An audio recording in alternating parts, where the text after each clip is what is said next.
Olá, pessoal, boa tarde, boa segunda-feira, tudo bem com vocês? Comigo está tudo bem, mas a mídia porca e dissimulada sustentada pelo partido chinês, como mostrei no vídeo dessa manhã, onde a Folha de São Paulo é a maior beneficiada e responsável pelo Grupo UOL, mostrou a sua verdadeira cara no dia de hoje, quando disse que os atos em prol do presidente Bolsonaro irão aumentar os riscos de contaminação da peste chinesa. Só que acontece que em junho de 2020 eles juraram de pé junto que os protestos do Black Lives Matter, aqueles protestos violentos e sem objetivo, não aumentaram e nem aumentariam os casos.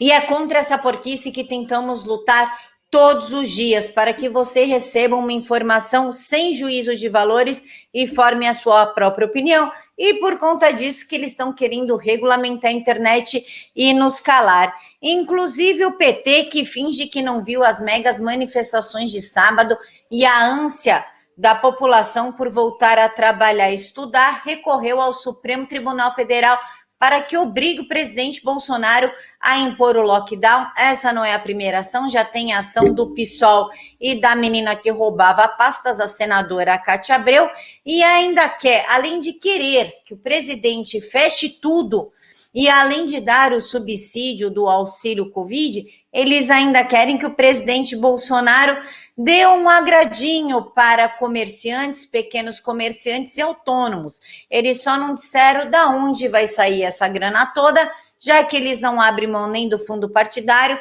nem do fundo eleitoral e muito menos os seus gordos salários e regalias.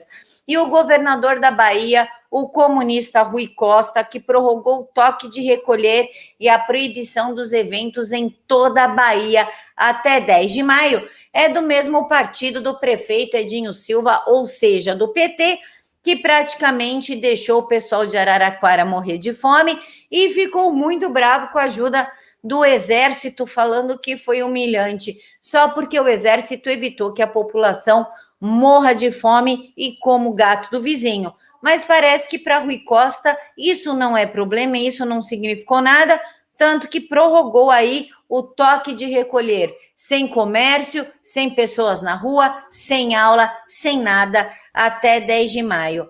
E Felipe Pedri, secretário institucional do governo federal, desmente a patotinha do selo azul, o jornalista Carlos Andreasa, sobre o contrato da vacina da Pfizer. Carlos Andreasa, bom dissimulado que é da grande mídia, tirou totalmente do contexto a questão da Pfizer, e Felipe Pedri falou: querido, segura o tchan aí que não é bem assim não, senta que eu vou te explicar a verdade. E a jornalista argentina Maria Laura Cis mostra como a mídia argentina está manipulando as informações referente ao Brasil. Inclusive, eles mentiram que as manifestações do sábado foi contra o presidente Bolsonaro.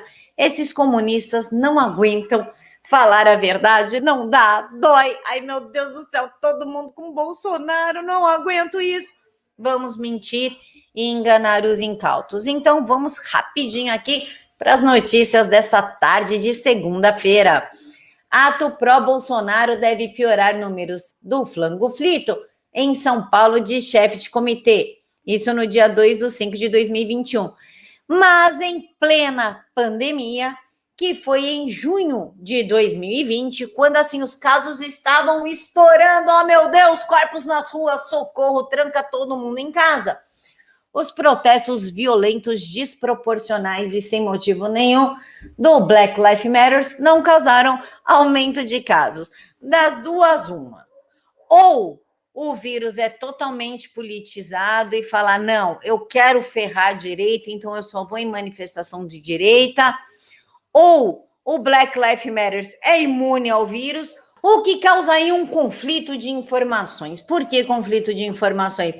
Não tem nem 2 meses que a mídia mimizenta e vitimista estava falando que as maiores vítimas da peste chinesa eram os negros. Então, eu não estou entendendo mais nada. Quem puder explicar para mim nos comentários, eu agradeço. E a liberdade de expressão cada vez mais tolhida, inclusive no Canadá, vai ter regulamentação aos moldes da China. Vão regular o conteúdo online, inclusive o que as pessoas veem, assistem e escrevem tanto no YouTube como nas plataformas de rede social. O governo afirma que o objetivo é garantir que o serviço de streaming digital, com receitas crescentes de tráfego online, contribuam para a criação, produção e promoção de conteúdo canadense, mas vocês sabem que por trás de toda boa intenção de um comunista, para quem não sabe, o Canadá é progressista, por trás de toda boa intenção dessa gente existe uma ideia nefasta, um objetivo nefasto, e os críticos argumentam que isso equivale a uma infração injusta à garantia da liberdade de expressão da Carta de Direitos Humanos. Inclusive, dizem que essas emendas podem dar poder de regulamentar as postagens em todas as plataformas digitais. E o Michael Guest, professor da Universidade de Ottawa e diretor de pesquisa em Direito na Internet no Canadá, disse que o tipo de discurso que muitos canadenses fazem nessa plataforma é apenas a liberdade de expressão básica e fundamental que não requer e não deve estar sujeita a qualquer tipo de regulamentação ou supervisão regulatória por um regulador de radiodifusão. E o Google, dono do YouTube, também levantou a questão sobre a liberdade de expressão, disse que isso estende potencialmente a regulamentação a todo conteúdo de audiovisual na internet, de acordo com o novo normal, tá? Isso é no mundo inteiro, gente, não é só Canadá, não é só Brasil, não é só isso, é o mundo inteiro, tá? Sob a cabeça, sobre o planejamento da China, é regulamentar o que você vai poder ver, falar, ouvir ou ler nas redes sociais. E se vocês acham que isso não está chegando no Brasil, vamos relembrar-nos. O projeto de lei da Ordem Democrática de Direito faz exatamente isso, tá? E não esqueçam que Lula queria regulamentar as mídias sociais e a grande mídia, e ainda assim os idiotas defendem a volta deste imbecil. E por falar em imbecil, PT pede ao STF que obrigue o presidente Bolsonaro a adotar medidas de isolamento social, e eles ainda querem que o presidente implemente um plano de subsídio a micro, pequenas e médias empresas e a empreendedores anônimos, isso sem contar o auxílio Covid que ele já está dando há mais de um ano. Só que PT, que já está acostumado a roubar, acha que todo mundo rouba, que todo mundo aí tem um fundo pessoal guardadinho, não disse da onde o presidente vai tirar esse valor, como ele vai fazer isso sem furar teto de gastos ou fazer pedaladas fiscais, e nem de que forma isso vai acontecer. Claro que eles não vão abrir mão do fundo partidário, fundo eleitoral, dos seus salários bem gordinhos e regalias que abastecem aí essa rede de tentativa de golpe e comunismo no Brasil, e nós precisamos ficar bem atentos a isso. Tão atentos que o governo da Bahia está achando que passar fome é brinquedo de criança e proíbe eventos em todo o estado até 10 de maio e prorroga o toque de recolher. Isto é, comércio fechado, desemprego imperando e fome. O que eu queria chamar a atenção de vocês para esta matéria do G1, porque todas seguem o mesmo padrão, é tipo um copia e cola, é que, olha, governo prorroga toque de recolher em toda a Bahia e em nenhum momento fala que o governo é do petista Rui Costa. Só usa aqui, ó, governo da Bahia, governo estadual, mas não usa o nominho do Rui Costa. Olha que interessante. Por que esconder das pessoas que, aqui, ó, Ctrl F, ó, Rui Costa. Não acha, tá, gente? Tá aqui, ó, 00. Por que esconder das pessoas que o governador comunista petista é o Rui Costa? Pô, é aí daí que vocês começam a entender como é que funciona a mídia. E eu vou explicar para vocês rapidinho como é que funciona a patotinha do selo azul com o senhor Carlos Andeasa, o cara que de 10 previsões erra 14.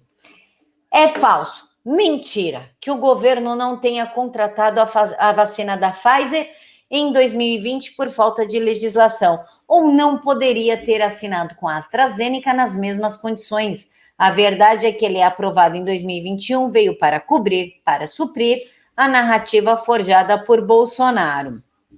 O que Andreasa não sabia é que são situações completamente diferentes. Pesquisar cansa, pesquisar toma tempo, então vamos falar de qualquer jeito mesmo. E o Felipe Pedriz, secretário de Comunicação do Governo Federal, disse o seguinte: Andreasa nos oferece a oportunidade de desfazer graves mentiras. Não importa o nível de acerto nas análises do jornalista, é preciso esclarecer a população. Análise de acertos foi uma piadinha do Pedri.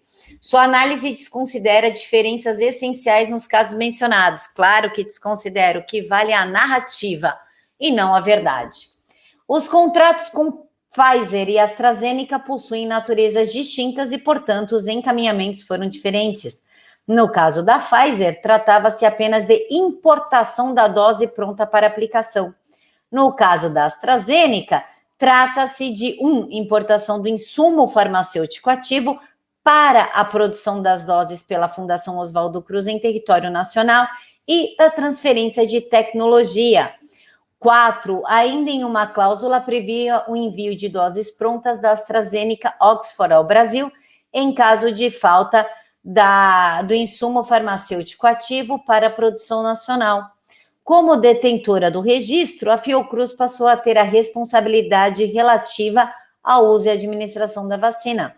A compra da vacina Pfizer só foi possível após a aprovação da Lei 14.125 de 2021, pelo Congresso Nacional, sendo encabeçada pelo Rodrigo Pacheco, sendo que as cláusulas do contrato de compra não eram previstas em leis brasileiras.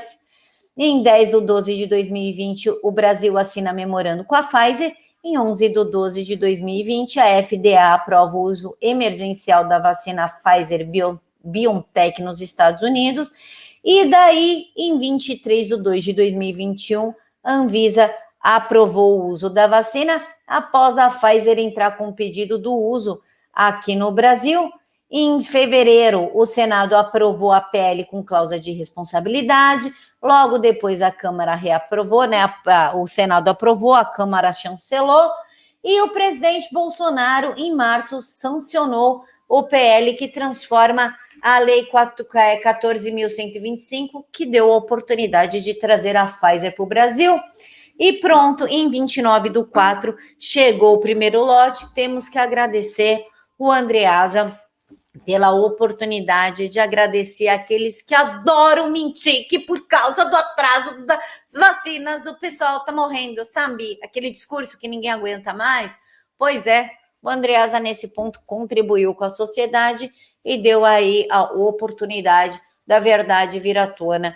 E a mídia argentina manipulando, mentindo e desinformando, e quem traz isso é a jornalista Maria Laura Assis.